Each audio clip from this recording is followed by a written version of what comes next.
Les éditions Sixtreed, avec l'aimable autorisation des presses de la Cité, présentent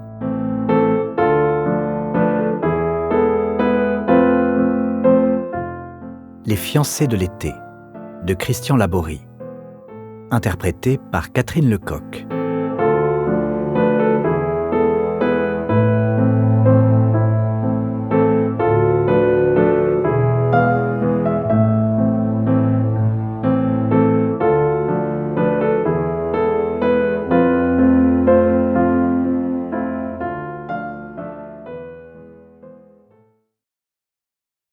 Première partie. Le temps de l'insouciance. Florac, Lozère, 1936. La nuit tombait. La fraîcheur s'installait lentement. Le soleil tardait à disparaître derrière la ligne de crête. Après la douceur du jour, Ariane aimait cet instant de déclin quand la vie semble s'arrêter. Le silence s'appesantit alors sur la nature, devient complice. Assise sur un rocher dominant la confluence des trois vallées, en aplomb au-dessus du vide, elle observait la petite ville et ses lumières qui, les unes après les autres, commençaient à illuminer les ruelles tortueuses et les placettes. De son promontoire accroché à la falaise verticale du Causse, elle scrutait le va-et-vient des passants et des rares voitures, fourmis infatigables et imprévisibles. Elle connaissait tous les toits de la cité, devinait ce qui se déroulait au-dessous, imaginait des scènes cocasses de ce grand théâtre de marionnettes. À l'écart, le château des barons de Florac, seigneur d'Anduze, dressait fièrement sa courtine percée de fenêtres à meneaux et encadrée par deux tours rondes, érigées en tuf doré, vestiges des anciennes fortifications. Enfant, Ariane s'aventurait parfois au plus près de ces entrées interdites, cherchant à découvrir quelques secrets bien gardés derrière ces ouvertures grillagées, souvenirs de sa fonction de prison. Mais c'était autour des nombreux bassins que possédait la ville qu'elle préférait profiter de ces brefs moments de liberté à la sortie de l'école, juste avant de reprendre le chemin de la maison. Elle s'attardait avec délice près de la source du péché, magnifique résurgence du Causse méjean, peuplée de grosses truites fario. Elle donnait du pain sec aux poissons ou allait se perdre sur les rives ensauvagées du Tarnon, de la Mimante ou du Tarn. Cette insouciance ne l'avait jamais quittée. Elle passait auprès de ses camarades pour une rêveuse à 100 lieues des réalités. Même son père lui reprochait parfois sa légèreté, son manque de sérieux devant les événements graves qui avaient endeuillé sa famille. En premier lieu, la mort accidentelle de son frère. L'année précédente, ce dernier avait dévissé de la falaise où elle se trouvait en sentinelle, en faisant de l'escalade sans s'être assuré. Il s'était rompu la colonne vertébrale et avait succombé à ses blessures après des heures de terrible souffrance. Ariane avait été très affectée par cette tragique et subite disparition. Jean-François, de 5 ans son aîné, représentait à ses yeux d'adolescente un modèle de volonté et de courage, un soutien dans ses moments de doute, d'interrogation, d'opposition à ses parents. Elle avait 14 ans lors de l'accident. Depuis, elle se rendait fréquemment à l'endroit où son frère s'était fracassé le dos. De son rocher perchait tel un nid d'aigle en aplomb de la paroi d'où il avait pris son envol pour l'éternité. Elle contemplait le ciel et la terre, comme pour y retrouver sa présence, scruter cette cité carrefour de la pierre et de l'eau qu'était Florac, à la croisée de 3 mondes dont elle ne discernait pas les limites. Les Cévennes, le Causse méjean et le mont Lozère. Elle l'imaginait planant au-dessus d'elle, tel un rapace dominant les cimes, maître des lieux veillant sur les siens du haut de son Olympe. Peu à peu, elle avait repris le dessus, s'était efforcée de ne pas sombrer dans le chagrin. Elle voulait garder de Jean-François le souvenir d'un être déterminé qui ne renonçait jamais devant les difficultés, un jeune homme qui incarnait la joie de vivre, qui n'aurait pas aimé que sa petite sœur se morfonde dans le malheur. Aussi avait-elle décidé d'honorer sa mémoire autrement qu'en allant se recueillir sur sa tombe. À ses yeux, son frère ne reposait pas dans la terre, prisonnier d'un cercueil de chêne, sous une stèle de marbre inondée d'une multitude de fleurs et de plaques funéraires. Il régnait sur ces lieux qu'il l'avait vu disparaître. Il demeurait près d'elle, lui soufflait les réponses à ses questions. Il était sa lumière quand sur sa route il faisait nuit, sa flamme quand dans son cœur il faisait froid, son attente quand dans son esprit le doute s'immisçait. Obéissante, Ariane ne s'attardait jamais trop longtemps après la classe. Élève studieuse, elle souhaitait devenir institutrice. C'était une vocation qu'elle nourrissait depuis qu'à l'âge de 6 ans, elle était entrée à l'école primaire. Elle s'était toujours imaginée entourée d'enfants, à leur enseigner tout ce que ses maîtresses lui avaient elles-mêmes inculqué, les mystères de l'orthographe, les pièges de la grammaire, la logique des mathématiques, les secrets de l'histoire et les joies de la découverte des espaces géographiques et des sciences. Ses parents, sa mère surtout, ne l'avaient jamais découragée, même si son père, Charles Chaptal, regrettait, depuis le décès de son fils, que sa succession à la tête de son entreprise ne fût plus assurée.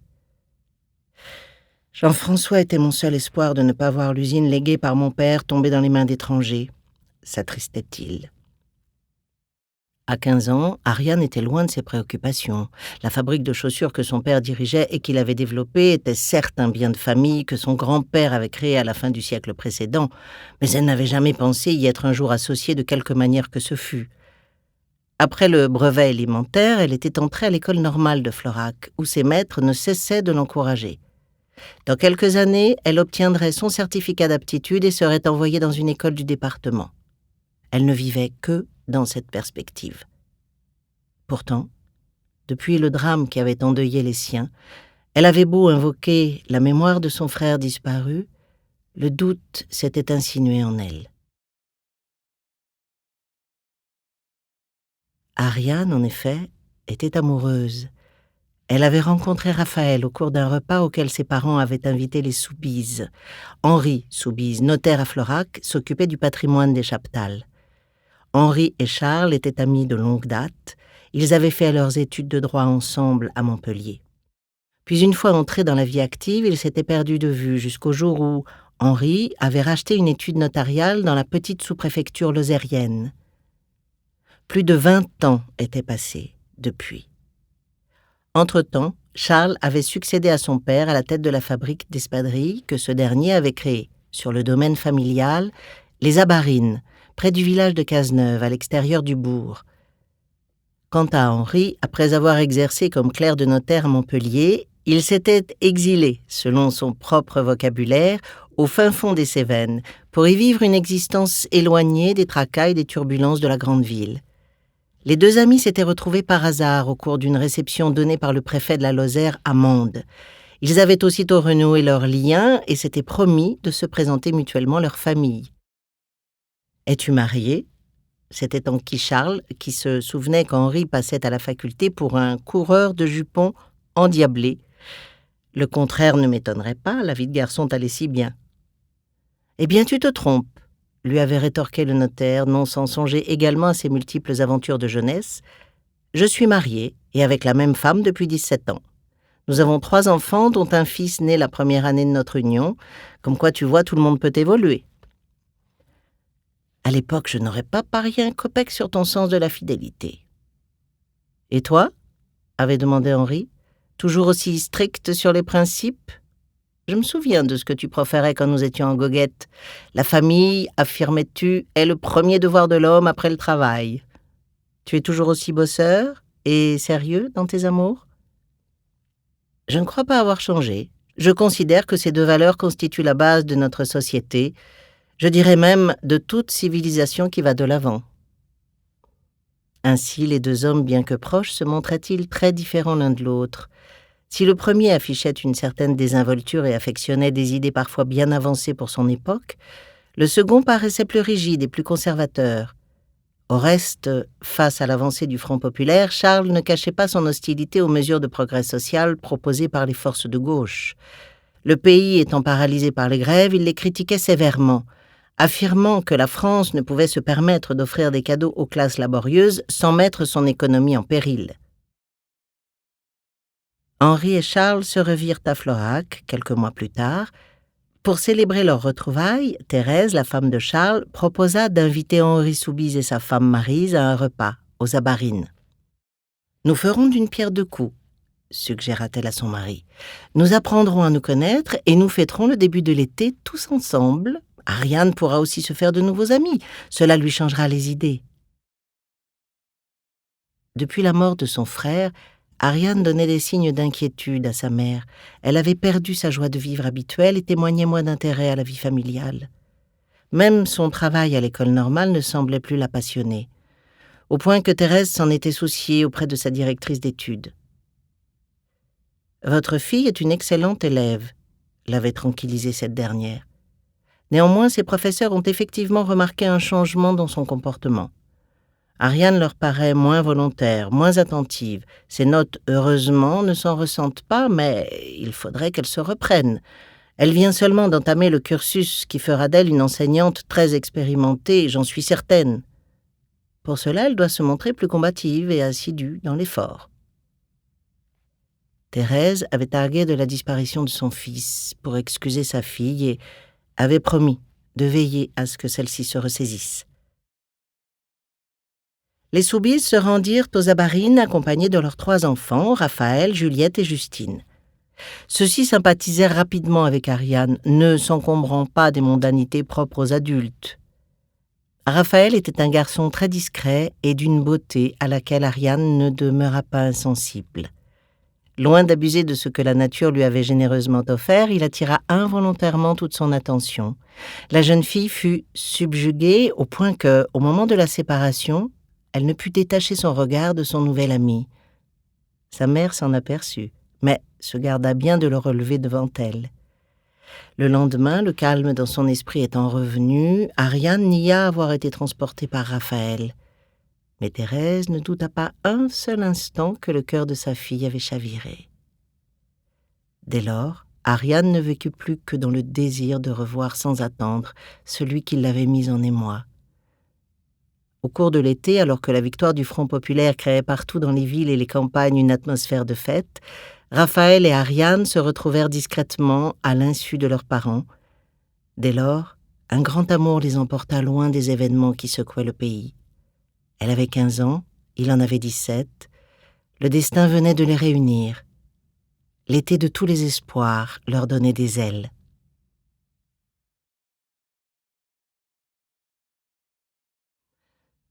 L'été 36 demeurerait aux yeux d'Ariane la plus heureuse période de sa vie, celle de la naissance de son amour pour Raphaël.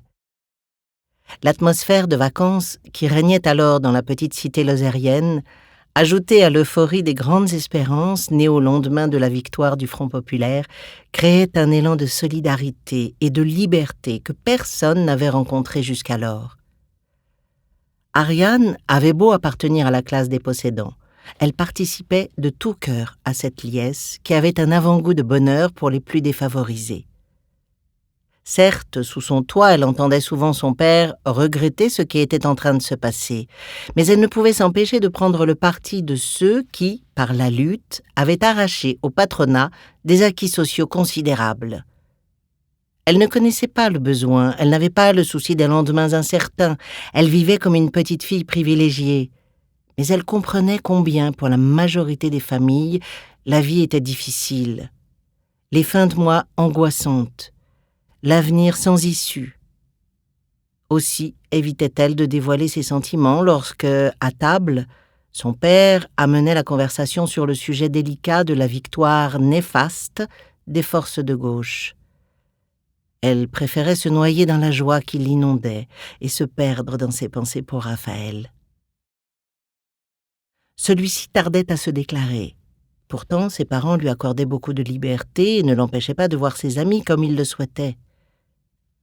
Un jour, cependant, après quelques semaines, sans savoir ce qu'il avait suscité chez Ariane, il se mit à rôder autour des Abarines, dans l'attente de la rencontrer. Le domaine des Chaptal s'étendait sur plusieurs hectares au sud de la ville. Traversé par le Tarnon, il offrait une succession de prairies verdoyantes au milieu desquelles se dressait l'usine de chaussures que Charles avait patiemment développée au fil des années, depuis la fabrique primitive d'espadrilles de son père. Le jeune homme rentra bredouille plusieurs soirs de suite. Il avait beau s'attarder jusqu'à la tombée de la nuit, jamais Ariane n'apparaissait. Peu avant la fête nationale, un groupe de scouts demanda à Charles Chaptal l'autorisation de planter ses tentes sur ces terres, au bord de l'eau. Un peu partout avaient fleuri des camps de jeunes et d'ouvriers dont c'étaient les premières vacances.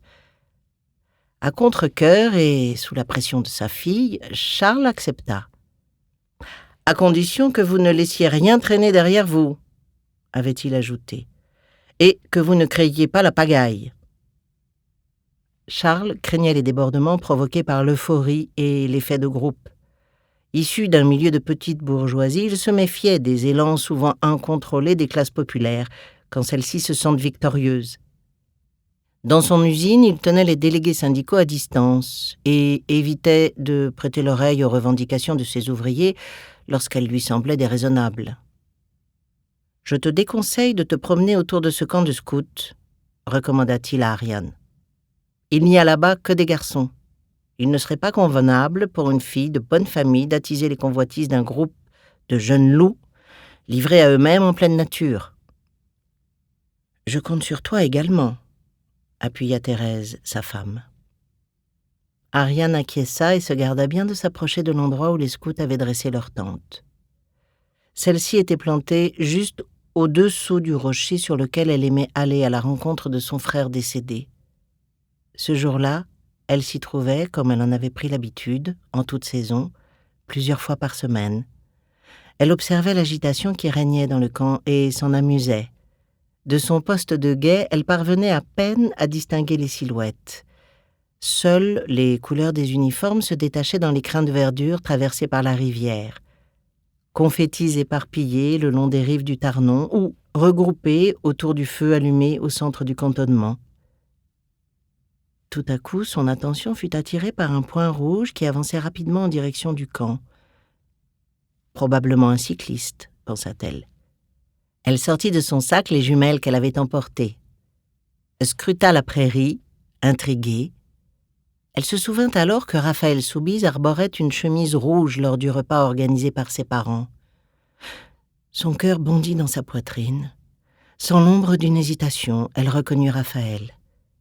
Que faisait-il parmi ces jeunes scouts, se demanda-t-elle. Savait-il qu'il se trouvait sur les terres de son père?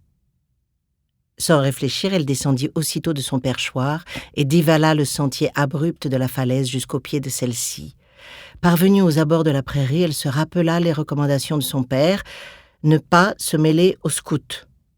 Mais ce fut plus fort qu'elle.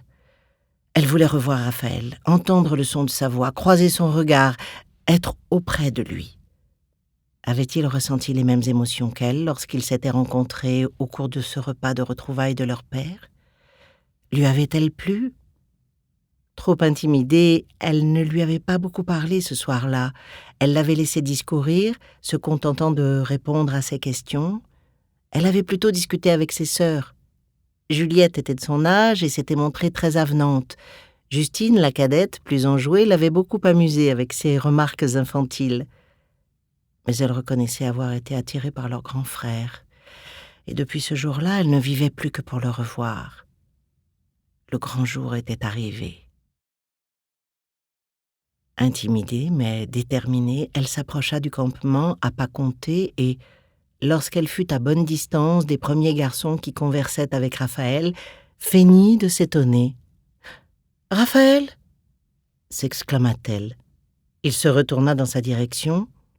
« Ariane, je ne m'attendais pas à te voir ici. » Raphaël paraissait aussi ému que la jeune fille. « Que fais-tu là ?» poursuivit-il. « Je rends visite au groupe de scouts que mon père a autorisé à camper sur ces terres, » mentit-elle. « Sur ces terres ?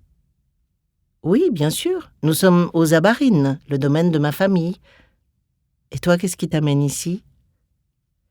J'ai un copain parmi eux. Justement, voici Régis. Nous sommes dans la même classe au lycée. Il appartient aux Scouts de France. » Les présentations faites, Régis les entraîna à l'écart.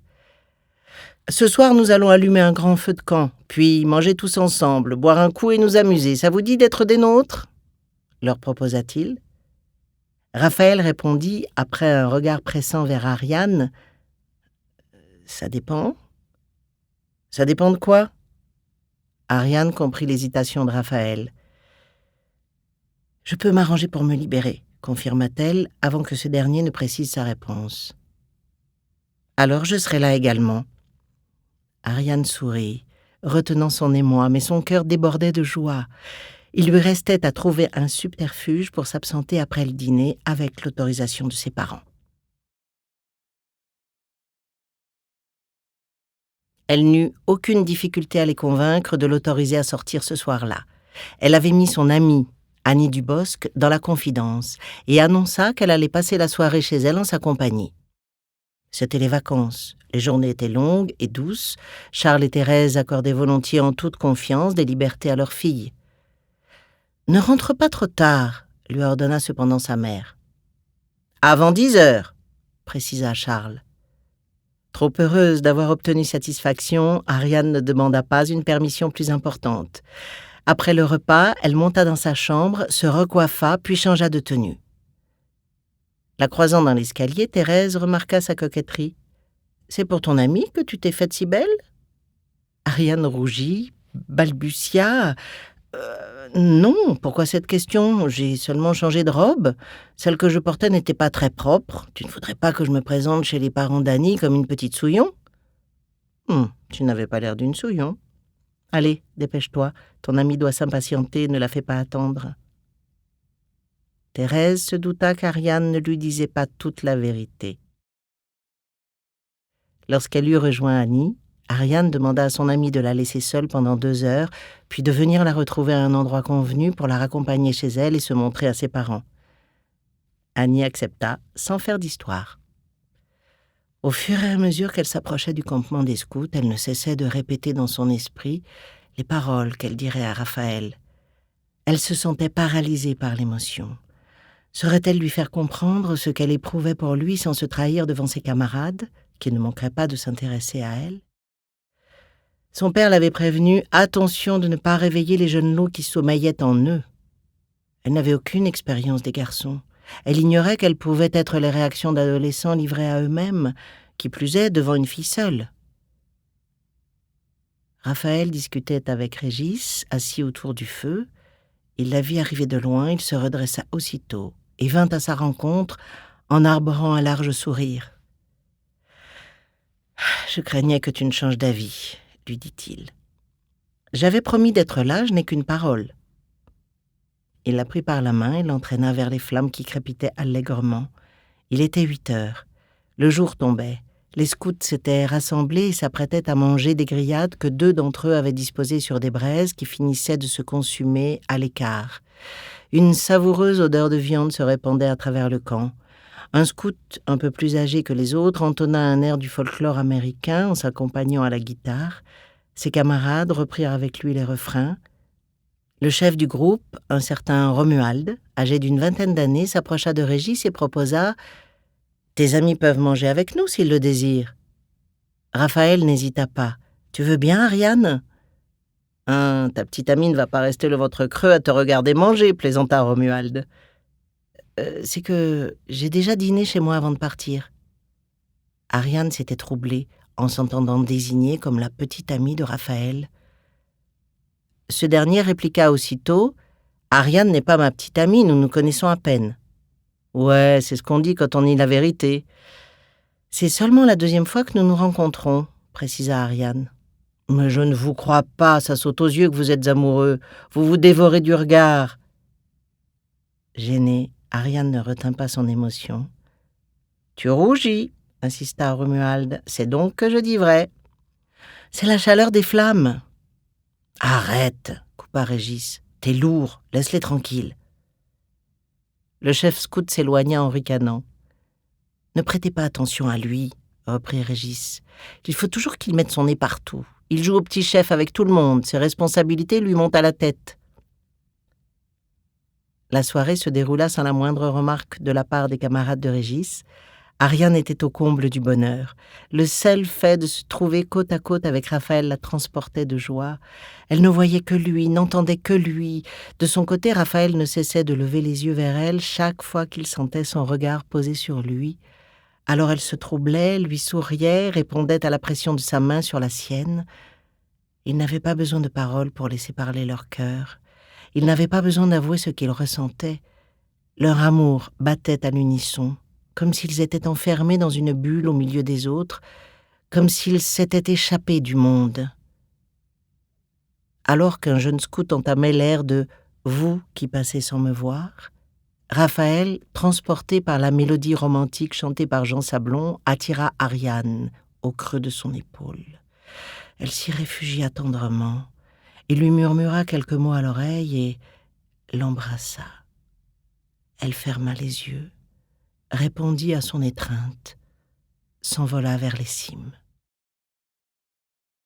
Le temps s'écoula à leur insu. La nuit était tombée depuis plus de 2 heures. Les scouts ne cessaient de chanter et de chahuter. Certains s'étaient écartés du groupe et faisaient bande à part. Régis avait abandonné son ami à ses amours. Tout à coup, Romuald rompit le charme en s'écriant avec autorité « Allez les gars, il est l'heure de plier les gaules et d'aller se coucher. Éteignez le feu et n'abandonnez rien derrière vous. » Ariane fut la première à réagir. « Quelle heure est-il » ? 10h30, répondit Raphaël. « Mes parents ? Que vont-ils penser ? J'avais promis de ne pas rentrer trop tard. » Ils s'éclipsèrent sur le champ, après un rapide au revoir à Régis et à ses camarades. « Monte sur le porte-bagages de mon vélo, proposa Raphaël. Tu gagneras du temps. Il faut d'abord prévenir Annie, à la source du péché. » Ils se dépêchèrent de se rendre au lieu du rendez-vous que les 2 filles s'étaient donné. Lorsqu'ils parvinrent devant chez Ariane, il était presque 23h. La jeune fille descendit trop rapidement de la bicyclette et faillit chuter. « Tu ne me dis pas au revoir ?» fit Raphaël en la retenant par la main. « Mon père doit être dans tous ses états, tel que je le connais, et ma mère doit s'inquiéter. » Elle se ravisa, se rapprocha de Raphaël et lui caressa le visage, l'embrassa tendrement. « À demain, 3h à la source du péché. Promis, j'y serai. » Aux Abarines, Charles attendait sa fille, courroucé. Il faisait les 100 pas dans le vestibule, l'œil rivé à sa montre à gousset. Thérèse était restée au salon à lire une revue de mode, priant qu'il ne soit rien arrivé à Ariane.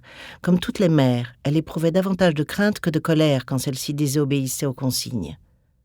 Ariane ne mentit pas. Elle reconnut avoir rencontré Raphaël Soubise et oublié l'heure en bavardant. Elle se garda bien toutefois d'avouer qu'il s'était rendu au camp de scouts pour se retrouver. Charles la morigéna et exigea qu'à l'avenir cela ne se reproduise plus. « Je ne t'interdis pas de voir le fils de mon ami Henri, » lui dit-il, « mais je compte sur toi pour être raisonnable, tu saisis ?» Soulagée, Ariane ne contint pas sa joie. « Merci, papa, je te le promets. » Avant de se coucher, Thérèse vint discuter avec sa fille dans sa chambre. « Tu es amoureuse, ma chérie, ça se lit sur ton visage. » Ariane, gênée, ne répondit pas. « Tu peux tout me raconter, tu sais, je suis ta mère, je comprends ce qui se passe dans le cœur de ma fille. » Et Ariane de s'épancher, incapable de garder son bonheur pour elle-même. Les 2 jeunes gens ne se quittèrent plus de l'été. Ils se revirent chaque fois qu'ils pouvaient s'éclipser de chez eux en toute discrétion. Avant que la rentrée scolaire ne les retienne chacun de son côté, ils jurèrent de se revoir autant qu'ils le pourraient. Alors, ne cachant pas à ses parents les sentiments qui l'animaient à l'égard d'Ariane, Raphaël prononça des paroles, légères pour un garçon de 17 ans, mais qui, en réalité, étaient d'une profonde sincérité. Jamais, d'ailleurs, il ne trahirait sa promesse. « J'aime Ariane. Un jour, elle sera ma femme. »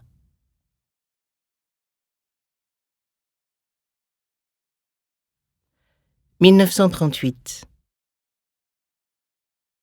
2 années s'écoulèrent. Les événements s'étaient précipités. Après l'enthousiasme des premiers mois, le pays dut affronter les réalités de la vie économique. Les mesures de restriction succédèrent à la générosité du gouvernement dirigé par Léon Blum. Le Front populaire vivait ses derniers jours. Sur la scène internationale planait l'ombre d'un nouveau conflit. Dans de nombreux États, les factions réactionnaires gagnaient du terrain. En Italie, en Espagne, au Portugal, en Hongrie. L'Allemagne demeurait la plus grave menace pour la paix. En dépit des circonstances, Raphaël et Ariane vivaient sans penser au lendemain. Ils s'aimaient et ne se cachaient pas. Leur amour les portait à 100 lieues de tous les dangers. Leurs parents ne leur interdisaient pas de se fréquenter, à condition qu'ils se montrent raisonnables, ne cessait de rappeler Charles, le moins large d'esprit de tous. « J'ai confiance en ma fille, » affirmait-il devant son ami notaire. « J'espère que ton fils gardera la tête froide jusqu'au jour où nous les marierons. Je ne tiens pas à ce qu'Ariane nous avertisse un jour qu'elle attend un enfant. Ils sont jeunes. Qu'ils finissent d'abord leurs études. » Raphaël était entré à l'école d'architecture de Montpellier. Ariane, elle, s'apprêtait à passer son baccalauréat à la fin de l'année scolaire et à poursuivre son cursus à l'école normale pour devenir institutrice.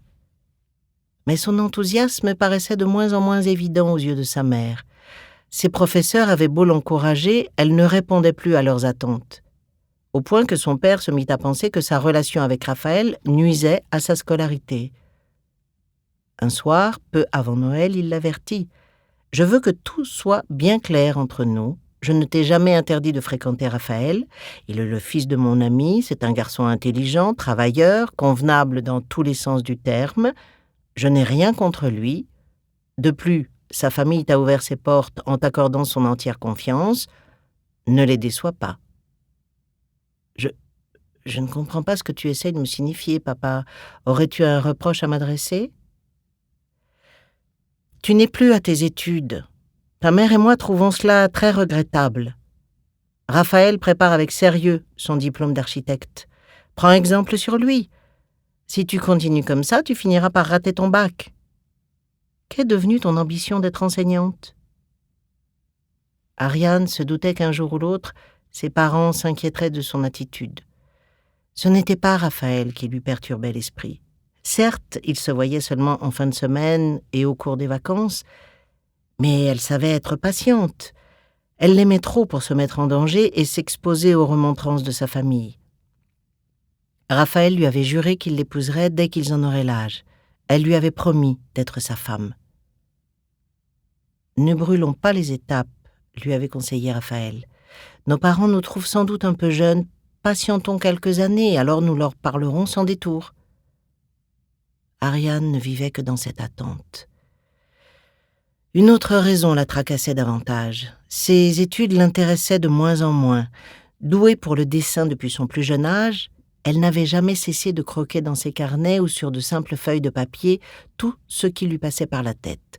Paysages, objets hétéroclites, nature morte. Elle prenait parfois le pinceau et peignait avec un certain talent, sans avoir appris les fondements de cet art pourtant bien difficile. Mais c'étaient les sujets de mode qu'elle affectionnait le plus.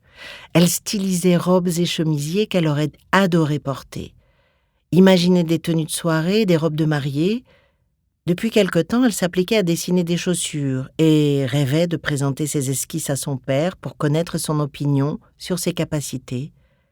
Mais elle n'osait lui en parler, de crainte de susciter de sa part un manque d'intérêt ou un jugement défavorable. Après son baccalauréat, elle choisirait définitivement son avenir professionnel. Aussi se résolut-elle à prévenir ses parents. « Je vais arrêter l'école normale », leur avoua-t-elle.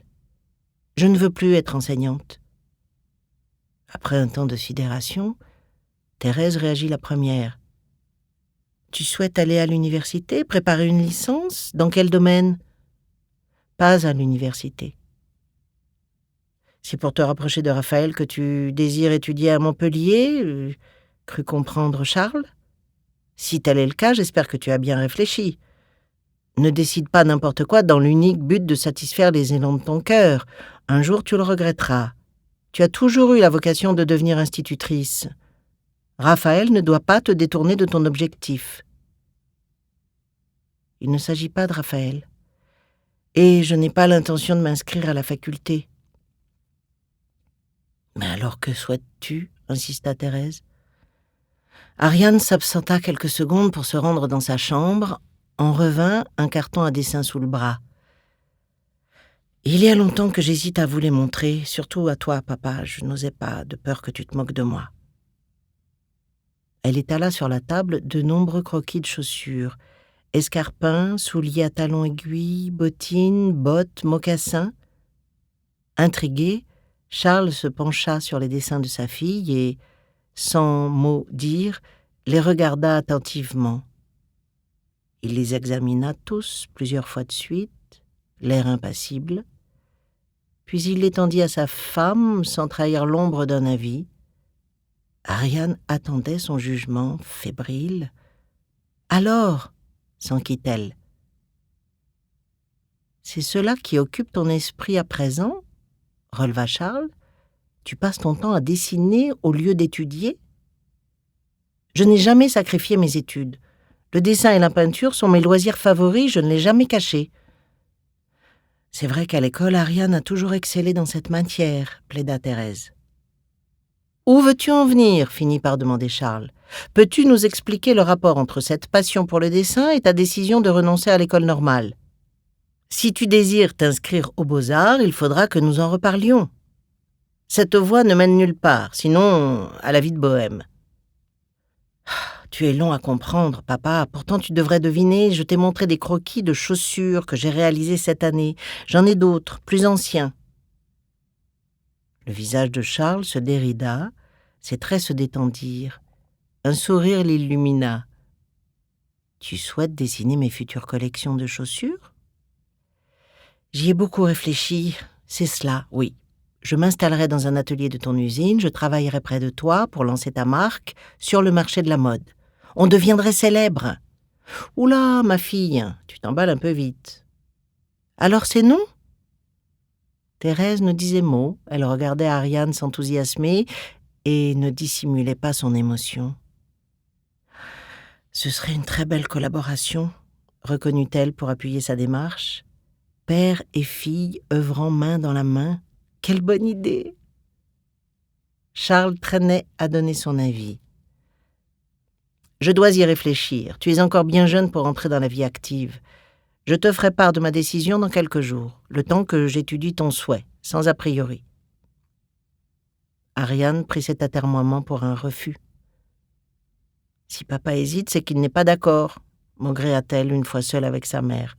D'ailleurs, il n'a fait aucun commentaire sur mes esquisses. Il ne les trouve pas à son goût. Je n'ai peut-être aucun talent.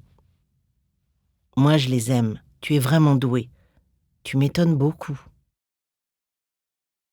2 jours plus tard, Charles revint au-devant de sa fille. « J'ai bien réfléchi. Après avoir attentivement examiné tes croquis, j'ai décidé de t'accorder une chance. »« Tu acceptes ?» exulta Ariane. « Tes dessins sont très prometteurs, je le reconnais. Certains manquent de précision, mais d'autres sont très réussis. Mais, car il y a un mais, tu es encore trop jeune pour travailler à mes côtés. Tu as beaucoup à apprendre. La chaussure, vois-tu, c'est toute une science. Il faut en maîtriser toutes les techniques. Ce n'est pas uniquement de l'art plastique. Donc, si tu désires prendre cette voie-là, je te propose de suivre les cours d'une école de la chaussure. J'en connais une excellente à Paris. Je t'y enverrai. Ainsi, tu seras initié au secret du métier. »« À Paris ?» s'étonna Ariane. « Je te trouverai une pension privée pour jeunes filles pas trop éloignées de l'école. Il faudra être sérieuse, comme tu l'as toujours été jusqu'à présent. » Ariane semblait hésiter. « Cela ne te convient pas ? C'est à cause de Raphaël ? Tu as peur de ne plus le voir assez souvent ? Ton apprentissage ne durera que 2 ans. Après, tu travailleras avec moi et je pourrai donc compter sur toi pour assurer ma succession. Tu seras dans la place, tu n'auras pas à t'imposer. » « Ton père a une excellente idée, » renchérit Thérèse. « 2 ans seront vite passés. Ton Raphaël saura attendre s'il t'aime autant que tu l'aimes. Vous vous retrouverez chaque fois qu'il y aura des vacances et des fêtes dans l'année. Ce ne sera pas très long. Et puis, lui aussi doit songer à ses études. » Ariane s'était subitement attristée à la pensée de se séparer de Raphaël. Elle avait imaginé que son père la prendrait dans son usine sans lui demander au préalable de faire son apprentissage. « Si c'est vraiment ce que tu souhaites, il n'y a pas à hésiter, » poursuivit Thérèse pour la convaincre. Ariane s'approcha de son père, le serra dans ses bras, l'embrassa. « Tu es vraiment le meilleur papa qui existe, » lui glissa-t-elle dans le creux de l'oreille. « Quand je te disais que ton père ne sait jamais rien te refuser, » plaisanta Thérèse. Le week-end suivant, Ariane annonça aussitôt la nouvelle à Raphaël. Le jeune Soubise se réjouit de constater combien celle-ci était heureuse à l'idée de réaliser son rêve, mais s'assombrit à son tour en songeant aux longues séparations à venir. « L'année prochaine, je fêterai mes 18 ans. C'est un bel âge pour se fiancer, » lui répondit-elle en se blottissant dans ses bras. « Qu'en penses-tu ? » « Tu veux qu'on se fiance ? Tu es sérieuse ? Tu en as parlé déjà à ta famille ? » ?»« Pas encore. Mais cela rendra notre liaison plus officielle. Mes parents ne m'ont jamais interdit de te fréquenter. Je suppose qu'ils s'attendent à une telle décision de notre part. Et les tiens, y verront-ils une objection ? Non, bien évidemment, ils sont dans le même état d'esprit que les tiens. Ariane exultait. Son horizon s'éclaircissait et se nimbait des couleurs de l'espérance. Tout à ses yeux devenait lumineux. Malgré les incertitudes dans lesquelles le monde plongeait inexorablement, elle se maintenait peu informée de l'actualité. Certes, son père lisait le journal et écoutait tous les jours la TSF, mais il n'entretenait jamais les siens des problèmes qui faisaient la une des quotidiens et lui donnaient des inquiétudes quant à l'avenir de son entreprise et du pays. Hitler venait de s'emparer des Sudètes, en Tchécoslovaquie. Ces milices paramilitaires avaient terrorisé les Juifs d'Allemagne au cours de la nuit de cristal et commencé leur déportation dans des camps de concentration. Le général Franco achevait dans le sang sa victoire sur les forces républicaines. Mussolini triomphait dans l'arrogance et se rapprochait de l'Allemagne nazie. « Le monde va mal », lâcha Charles devant son ami Henri Soubise. Dieu merci, le nouveau gouvernement a redressé la barre en mettant un terme à la politique désastreuse du Front populaire. Elle nous menait droit dans le mur. Elle nous aurait affaiblis au moment où nous devons nous montrer forts face à la montée des périls. Crois-tu aux menaces de guerre que fait planer Hitler sur l'Europe ? J'essaie de ne pas trop y penser. Mes souvenirs de 14-18 sont encore trop vivaces dans mon esprit. Je ne souhaite pas que nos enfants connaissent ce que nous avons vécu. En tout cas, ils n'ont pas l'air de s'en soucier. Ta fille t'a-t-elle prévenu de leurs intentions ?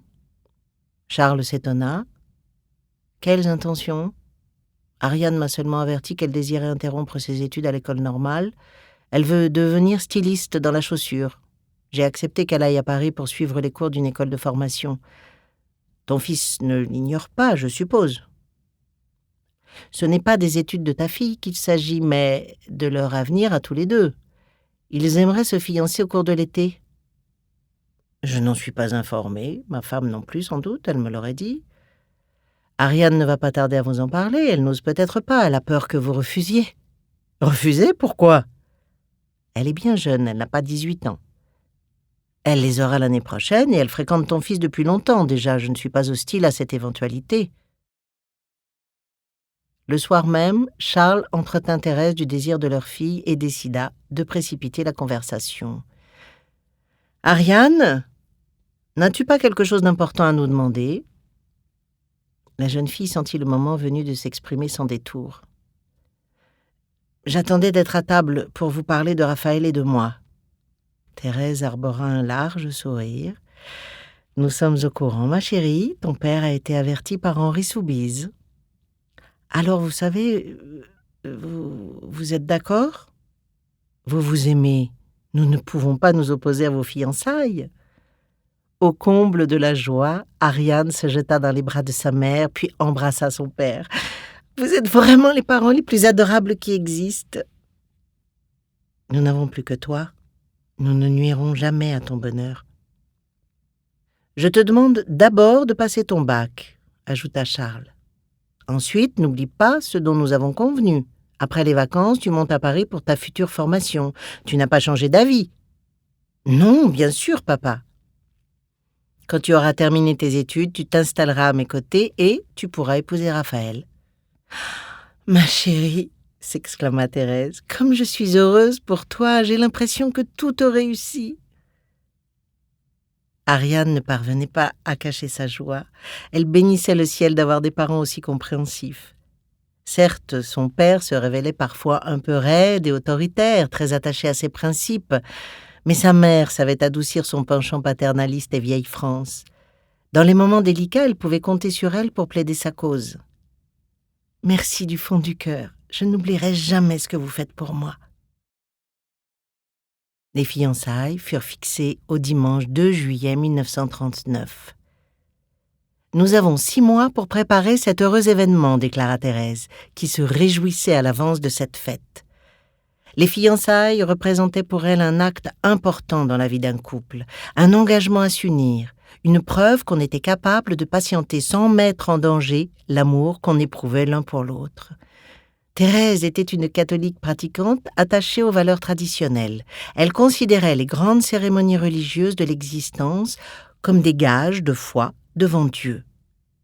Aussi tenait-elle beaucoup au baptême, à la communion, au mariage et aux obsèques à l'église. Raphaël et Ariane vécurent cette période d'attente sans penser au lendemain. Rien d'autre ne comptait plus à leurs yeux que cette promesse officielle d'union devant leurs 2 familles. Ils se retrouvaient avec toujours plus d'exaltation et de fougue chaque fois que leurs études les laissaient libres de s'absenter de chez eux. Ils évitaient toutefois de désobéir aux consignes de leurs parents.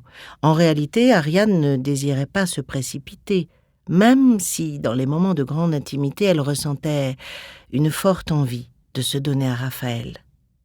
Ce dernier la respectait, il tenait trop à elle pour la contraindre. Avec son regard mélancolique, ses yeux d'un bleu de porcelaine et ses longs cheveux blonds déployés sur ses épaules, Ariane était extrêmement séduisante et elle en jouait. Toujours gracieuse, le visage illuminé malgré une certaine réserve, elle s'exprimait librement, sans complexe. Raphaël avait deviné en elle, derrière sa spontanéité et son franc-parler, un être sensible, délicat, fragile. Une jeune fille qui attendait de lui non des promesses alléchantes et fallacieuses, mais des certitudes, de la sincérité, de l'amour véritable.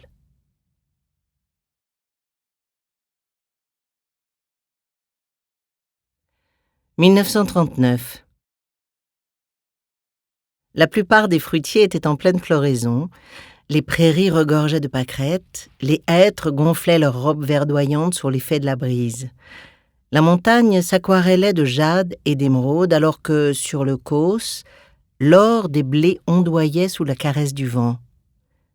Dès l'aube, dans la vallée, les dernières écharpes de brume finissaient de s'étirer tandis que Florac commençait à s'éveiller. L'été s'annonçait joyeusement dans le cœur des 2 fiancés. Pour eux, le ciel avait la couleur des rêves. Ariane et Raphaël avaient tellement souhaité ce jour qu'ils en oubliaient qu'au-delà de leur petit monde, des signes inquiétants laissaient craindre le pire. Des hordes de nuages s'amoncelaient aux frontières, chape d'anthracite qui cimentait l'horizon et empêchait de percevoir la lumière en toute quiétude. Les préparatifs de la cérémonie tant attendue se terminaient. Thérèse Chaptal et Maryse Soubise avaient pensé aux moindres détails. Le repas se déroulerait dans le parc du manoir, en réalité une imposante maison de maître construite au siècle précédent par un hobereau qui s'était enrichi dans les vins du Languedoc. L'endroit était ombragé, à l'abri des regards. Des saules majestueux plongeaient leurs ramures dans les eaux limpides d'un petit étang, alimenté par un ruisseau descendant du plateau, et procuraient de la fraîcheur au plus chaud moment de la journée. Tout autour, des prés s'étiraient aux limites du domaine, verts jusqu'à la mi-juillet, transformés en véritables paillassons au cours des forts épisodes de sécheresse. « Nous installerons les tables à l'extérieur, juste devant l'entrée, » avait suggéré Thérèse, « ce sera plus commode pour le service. Et les saules nous protégeront du soleil. » Le manoir était accessible par un élégant escalier à la française à double rampe, donnant sur une vaste terrasse. 4 baies vitrées cintrées ouvraient la façade et inondaient le séjour d'une grande clarté. Toutes étaient parées d'une paire de volets parfaitement entretenus. Au-dessus, au premier étage, des fenêtres à meneaux indiquaient l'emplacement des chambres principales. Les chambres secondaires, jadis réservées au personnel domestique, se situaient au second étage, directement sous les toits. Leurs ouvertures, plus étroites, étaient dépourvues de volets et correspondaient chacune à une pièce unique. La maison était en piteux état lors de son acquisition par le père de Charles. Son précédent propriétaire n'avait entrepris aucun travail de ravalement ou de réparation. Il l'avait laissé se dégrader au fil des années. si bien qu'à la fin de sa vie, ruiné par la crise du phylloxéra qui avait eu raison de son vignoble du Pic Saint-Loup, il n'avait eu d'autre recours que de la céder à bas prix. Eugène Chaptal en avait profité et avait commencé la restauration, que Charles, à sa suite, avait achevée. Les Abarines étaient redevenus non seulement un beau domaine de plusieurs hectares, mais aussi une magnifique demeure qui créait bien des jalousies dans la région. S'étendant jusqu'au village de Cazeneuve, ces terres jouxtaient celles de Simone et Félicien Bastide, que tous appelaient le vieux Félicien, depuis des années alors qu'il n'avait pas encore atteint ses 60 ans. Simone était employée par les Chaptal à des travaux domestiques journaliers. Elle aidait la gouvernante, Marie Chabalier, à tenir la maison en état et s'acquittait des tâches de cuisine et de ménage. À côté de leur ferme, celle des Lapierre dressait ces 3 bâtiments, autour d'une cour fermée au centre, de laquelle un tas de fumier témoignait de l'activité d'élevage de son propriétaire. Robert Lapierre était marié à une protestante, Germaine, ce qui avait fait jaser dans cette commune dont les habitants étaient à forte majorité catholiques. C'étaient des paysans aisés. Robert possédait un troupeau de vaches laitières d'une 30aine de têtes et une demi-douzaine de porcs qu'il amenait à l'abattage une fois par an, au moment des fêtes de la fin décembre. Dans la région, il passait pour un homme intègre et travailleur. Père d'une petite fille, Pauline, il se désolait de ne pas avoir un fils pour l'aider un jour et prendre sa suite. Depuis leur premier enfant, son épouse avait fait plusieurs fausses couches et se reprochait de ne pouvoir satisfaire son mari. Simone, qui l'avait accouché, lui prescrivait pourtant nombre de médications à base de plantes, toutes censées accroître sa fertilité et favoriser le développement du bébé en gestation. Mais au bout de quelques semaines, le même scénario se reproduisait immanquablement. Germaine perdait le fruit de ses efforts, au point que de méchantes langues parmi ses amis lui avaient conseillé de se méfier de Simone.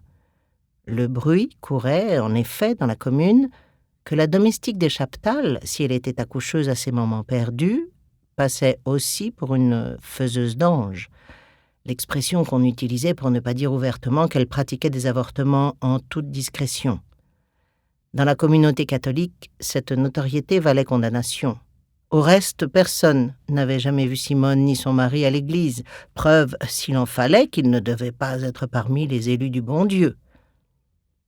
Simone ne donnait-elle pas à Germaine des potions abortives à son insu, dans un but inavoué? Ces on-dit étaient parvenus aux oreilles des Bastides. Mais il ne les touchait guère. Félicien, vieux grognard taiseux au caractère bougon et à l'esprit laïque, refusait d'entrer dans ce genre de polémique de bénitier, comme il les appelait en se moquant des bigots et des bigotes de toute obédience. Sans enfant, il ne s'intéressait guère à ses voisins et vivait à l'écart, en égoïste. Il ne fréquentait personne dans le village et ignorait ce qui se passait à quelques encablures de sa ferme. Aussi, lorsque sa femme lui annonça les fiançailles de la jeune Chaptal aux Abarines, demeura-t-il impassible et n'eut-il d'autre réaction que de maugréer. Ces bourgeois ne pensent qu'à festoyer alors que le petit peuple trime pour gagner son pain. Simone, qui était rarement sur la même longueur d'onde que son mari, haussa les épaules et lui rétorqua gentiment « Oh, toi, de toute façon, rien ne te touche. » La fête battait son plein. Les invités s'étaient attablés aux places attribuées d'un commun accord par Thérèse et Maryse. Auparavant, tous s'étaient retrouvés à l'église, où une messe avait été donnée en l'honneur des fiancés afin d'officialiser leur promesse d'union. Le curé, l'abbé Grignal, ami des Chaptal, avait tenu à ce que les 2 familles s'installent du même côté de la nef centrale, juste devant l'autel, et qu'hommes et femmes se mélangent dans un souci d'égalité. Thérèse avait rechigné. Ses convictions profondes se heurtaient à la modernité de ce prêtre qui ne cachait pas son désir d'en finir avec les incohérences de certaines pratiques, voire de certaines croyances. Charles n'avait pas sourcillé. Il se reconnaissait volontiers agnostique et n'imposait jamais ses idées en matière de religion.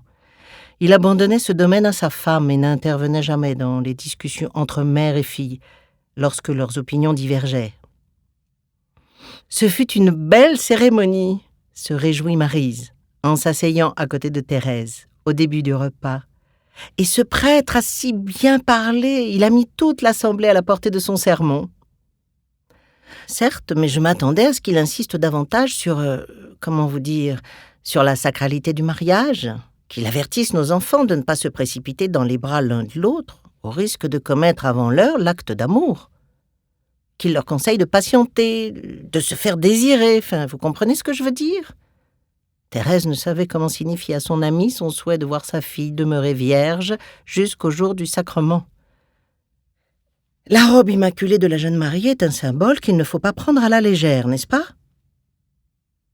Vous doutez des intentions de mon fils, s'offusqua Maryse. Non, mais c'est un garçon, j'espère qu'il se montrera correct. J'en suis certaine. Mais si cela devait arriver, ce ne serait pas un drame. D'ailleurs, nous n'en serions pas avertis, je suppose. Alors à nous de faire confiance à nos enfants. En ce qui me concerne, je ne pourrais pas jeter la pierre à votre fille si elle s'abandonnait dans les bras de mon fils. J'ai moi-même succombé au charme de mon fiancé avant d'aller voir le curé qui nous a mariés. Pas vous ? Thérèse rougit de confusion. La conversation prenait des airs de confidence auxquels elle n'était pas habituée. Charles a toujours montré à mon égard un profond respect et je lui en suis encore reconnaissante. De leur côté, les deux hommes, habillés comme pour un jour de mariage, se congratulaient tels de vieux complices qui se retrouvent pour faire la fête. « Au diable les convenances !» déclara très vite Charles en dénouant sa cravate et en déboutonnant le col de sa chemise. « Donnons l'exemple. Nos invités me paraissent un peu guindés. Ils n'osent pas se détendre en notre présence. » Henri imita son ami et se mit à l'aise sous l'œil médusé de leurs épouses. « Charles, voyons !» objecta Thérèse. « Un peu de retenue, que vont penser nos convives ?»« Je vais les convier à en faire autant. Il fait horriblement chaud, nous sommes entre amis, qu'ils ne se gênent pas. » Tous regardaient la scène, goguenards. L'orchestre, commandé par les Chaptal, entama une chanson à la mode et interrompit les remontrances de Thérèse, qui, de ce fait, se trouva en mal de réplique. Raphaël et Ariane n'avaient pas entendu la conversation et se précipitèrent sur la piste de danse aménagée au centre des tables. Ils amorcèrent quelques pas d'un tango argentin et se rapprochèrent rapidement l'un de l'autre dans des figures lascives. « Oh, cette danse moderne !» releva Thérèse. « Je ne m'y habituerai jamais. » Maryse sourit et ne dit mot. Se retournant vers son mari, elle le rappela à son devoir de courtoisie. « Tu ne m'invites pas à danser ?» Henri s'exécuta aussitôt et, sous l'œil amusé de Charles, entraîna sa femme dans le tourbillon de folie qui avait enflammé la piste. « Il faudrait te dérider !» plaisanta Charles en se tournant vers son épouse. « Aujourd'hui, pensons à la fête. Nos enfants nous en donnent l'occasion. Ne gâchons pas leur joie avec toutes nos convenances surannées. » Thérèse fixa Charles d'un air réprobateur, puis regarda Ariane dans les bras de Raphaël. « Elle est si jolie, notre fille. Elle rayonne de bonheur. Je voudrais tellement qu'elle soit heureuse. » « Mais elle est heureuse, alors cesse de t'inquiéter et accepte les choses comme elles sont et comme elles arriveront à l'avenir. » Thérèse tendit la main à son mari et lui sourit. « Je ne suis qu'une maman qui tremble pour son enfant, » reconnut-elle. « Mais c'est toi qui as raison. Invite-moi donc à danser. » La fête se poursuivait dans l'allégresse. Les convives n'avaient pas envie de partir. L'atmosphère douce de cette nuit d'été rendait les esprits euphoriques. Des fragrances mielées de fleurs sauvages embaumaient les prairies voisines et se mêlaient aux parfums enivrants des femmes et des jeunes filles qui évoluaient sur la piste de danse. Des amoureux s'étaient éclipsés derrière les saules et profitaient de l'inattention des adultes pour s'échapper sur des chemins de rêve et de promesses. Ariane et Raphaël demeuraient sagement à table et ne se levaient que pour aller danser ou bavarder avec leurs amis. Ils s'étaient jurés de ne pas mettre leurs parents dans l'embarras. Main dans la main, tantôt ils se dévoraient des yeux, tantôt ils se caressaient du regard à défaut de pouvoir se laisser submerger librement par leurs sentiments. Raphaël aimait rappeler à Ariane qu'elle l'avait conquis par son rire. Au cours du repas de retrouvailles organisé par ses parents, elle avait ri aux éclats en entendant Henri plaisanter. C'était un rire communicatif, sensuel, sorti d'elle-même, sans manière. Elle lui avait paru encore plus jolie, plus radieuse, rayonnante de bonheur. Il l'avait regardée comme on regarde un chef-d'œuvre, sans pouvoir détacher ses yeux de son visage ensoleillé. Lorsqu'elle s'en était aperçue, son rire s'était transformé en sourire. Elle avait deviné ce qu'il éprouvait pour elle. À son tour, elle avait été subjuguée.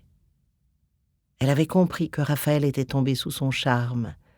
Mais loin d'en abuser, pendant le reste de la soirée, elle s'était efforcée de lui paraître la plus naturelle possible, sentant son cœur battre à l'unisson avec le sien. Nous espérons que vous avez apprécié cet aperçu. Pour continuer à écouter ce livre audio sur Google Play Livres, utilisez le lien dans la description de la vidéo.